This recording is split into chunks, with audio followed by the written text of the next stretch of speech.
అందరికీ నమస్కారం.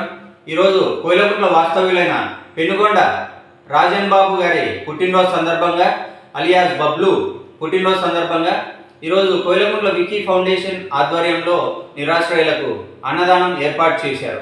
కావున రాజన్ బాబు బబ్లు గారికి పుట్టినరోజు శుభాకాంక్షలు తెలియజేస్తూ, అలాగే ఈ వృద్ధుల ఆశీస్సులు బబ్లుపై ఉండాలని మనస్ఫూర్తిగా కోరుకుంటూ ఈరోజు అన్నదాన కార్యక్రమం ప్రారంభిస్తున్నాం.